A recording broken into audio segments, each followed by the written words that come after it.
Esto es un transistor.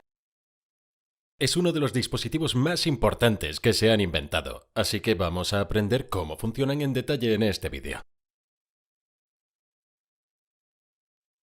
Los transistores tienen muchas formas y tamaños. Hay dos tipos principales, los bipolares y los de efecto de campo. En este vídeo nos centraremos en la versión bipolar. Los transistores son pequeños componentes electrónicos con dos funciones principales. Pueden actuar como interruptor para controlar circuitos y también pueden amplificar señales. Los transistores pequeños de baja potencia están recubiertos de una carcasa de resina para ayudar a proteger las piezas internas, pero los transistores de mayor potencia tendrán una carcasa parcialmente metálica que se utiliza para ayudar a eliminar el calor generado, ya que éste dañará los componentes con el paso del tiempo. Por lo general, estos transistores de carcasa metálica están unidos a un disipador de calor que ayuda a eliminar el calor no deseado. Por ejemplo, dentro de esta fuente de alimentación de corriente directa tenemos algunos transistores MOSFET que están unidos a grandes disipadores de calor. Sin el disipador, los componentes alcanzan rápidamente los 45 grados Celsius o 113 Fahrenheit con una corriente de solo 1,2 amperes. Se calentarán mucho más a medida que aumente la corriente, pero para los circuitos electrónicos con corrientes pequeñas podemos utilizar simplemente los transistores con carcasa de resina que no requieren un disipador de calor. En el cuerpo del transistor encontraremos un texto que nos indica el número de parte con el que podemos encontrar la hoja de datos del fabricante. Cada transistor está diseñado para manejar un determinado voltaje y corriente, por lo que es importante consultar estas hojas. En un transistor tenemos tres terminales etiquetados como E, B y C. Esto significa el emisor, la base y el colector. Normalmente con estos transistores de carcasa de resina con el borde plano, la terminal de la izquierda es el emisor, la del medio es la base y la de la derecha es el colector. Sin embargo, no todos los transistores utilizan esta configuración, por lo que debe consultar la hoja de datos del fabricante.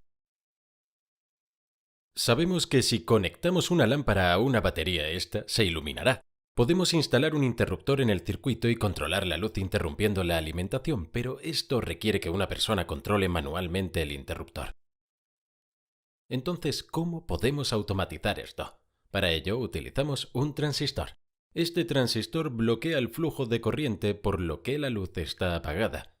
Pero si proporcionamos un pequeño voltaje a la terminal de la base, hace que el transistor permita el flujo de corriente en el circuito principal, por lo que la luz se enciende. Podemos entonces colocar un interruptor en la terminal de control para hacerla funcionar a distancia, o podemos colocar un sensor en ella para automatizar el control. Normalmente necesitamos aplicar al menos 0,6 o 0,7 voltios a la terminal de la base para que el transistor se encienda. Por ejemplo, este sencillo circuito de transistores tiene un LED rojo con una fuente de alimentación de 9 voltios a través del circuito principal. La terminal de la base está conectada a la fuente de alimentación de corriente directa. El diagrama del circuito tiene el siguiente aspecto. Cuando el voltaje de la base es de 0,5 voltios, el transistor está apagado, por lo que el LED también está apagado. A 0,6 voltios el transistor está encendido, pero no del todo. El LED está atenuado porque el transistor aún no deja pasar toda la corriente por el circuito principal. A continuación, a 0,7 voltios el LED es más brillante porque el transistor está dejando pasar casi toda la corriente, y a 0,8 el LED está a pleno rendimiento. El transistor está completamente abierto. Entonces, lo que sucede es que estamos usando un pequeño voltaje y corriente para controlar un mayor voltaje y corriente. Hemos visto que un pequeño cambio en el voltaje de la terminal de la base provoca un gran cambio en el circuito principal. Por lo tanto, si introducimos una señal en la terminal de la base, el transistor actúa como un amplificador. Podríamos conectar un micrófono que variara la señal de voltaje en la terminal de la base, y esto la amplificaría en el circuito principal para formar un amplificador muy básico. Normalmente hay una corriente muy pequeña en la terminal de la base, quizás solo 1 miliamperio o incluso menos. El colector tiene una corriente mucho mayor, por ejemplo 100 miliamperes. La relación entre estas dos se conoce como ganancia de corriente y utiliza el símbolo beta. Podemos encontrar la relación en la hoja de datos del fabricante. En este ejemplo, la corriente de colector es de 100 mA y la corriente de base es de 1 mA, por lo que la relación es 100 dividido por 1, lo que nos da 100. Podemos reordenar esta fórmula para encontrar también las corrientes.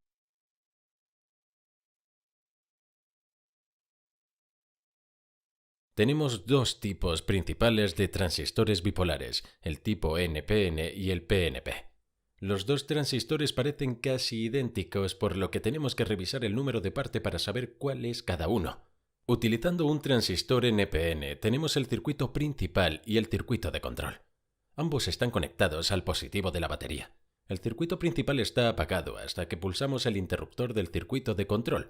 Podemos ver que la corriente fluye por ambos lados hacia el transistor. Podemos quitar el circuito principal y el LED del circuito de control se seguirá encendiendo cuando se pulse el interruptor, ya que la corriente está volviendo a la batería a través del transistor. En este ejemplo simplificado, cuando se pulsa el interruptor hay 5 mA que fluyen hacia la terminal de la base. Hay 20 mA que fluyen hacia la terminal del colector y 25 que salen del emisor. Por tanto, la corriente se acumula en el transistor. Utilizando un transistor PNP tenemos de nuevo el circuito principal y el circuito de control, pero ahora el emisor está conectado al positivo de la batería.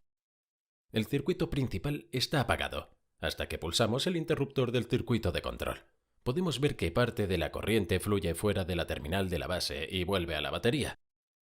El resto de la corriente fluye a través del transistor y a través del LED principal y de nuevo a la batería. Si quitamos el circuito principal, el LED del circuito de control se seguirá encendiendo. En este ejemplo, cuando se pulsa el interruptor hay 25 mA que fluyen hacia el emisor, 20 mA que salen del colector y 5 mA que salen de la base. Por tanto, la corriente se divide en el transistor.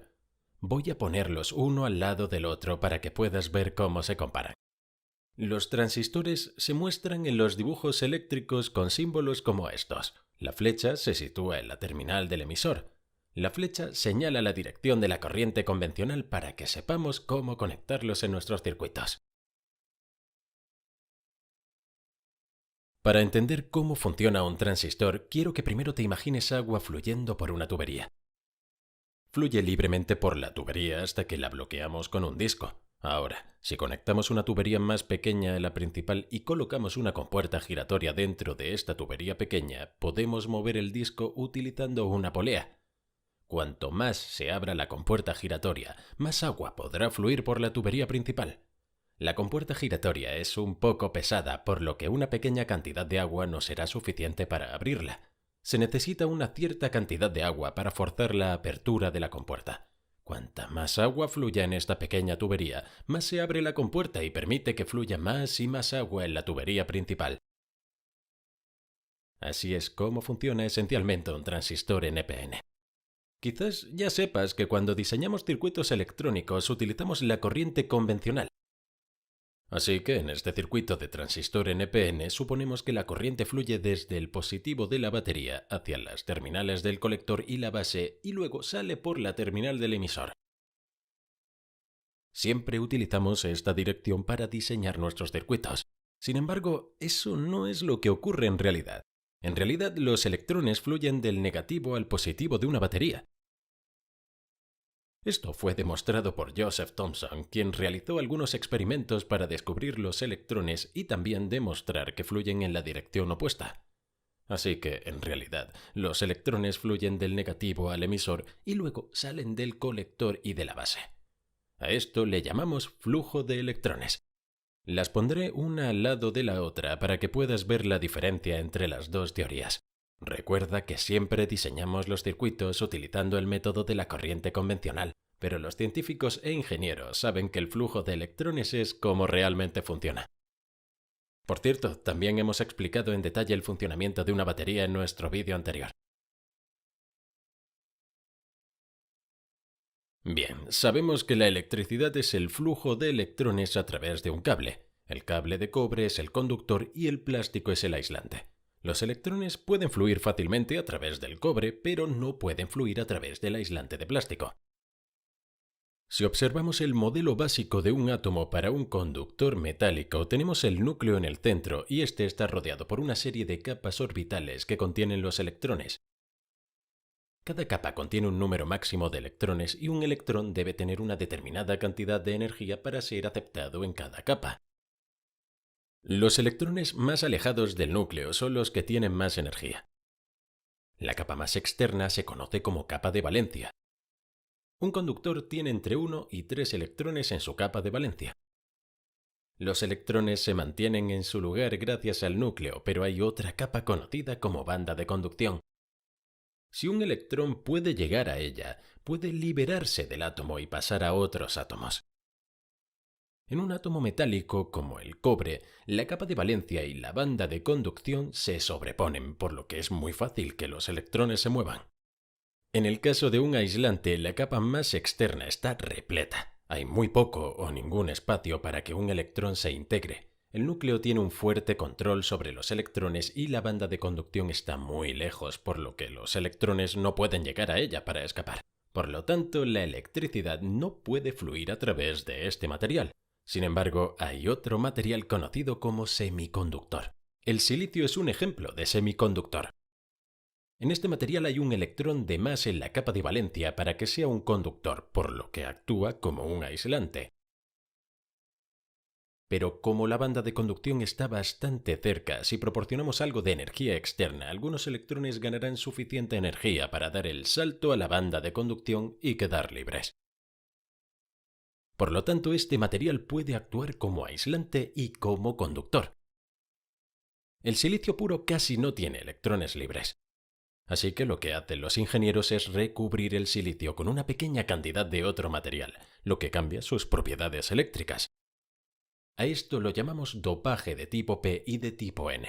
Combinamos estos materiales para formar la unión PN. Podemos juntarlos para formar un transistor NPN o PNP. Dentro del transistor tenemos la terminal del colector y la terminal del emisor. Entre ellos, en un transistor NPN tenemos dos capas de material de tipo N y una capa de tipo P.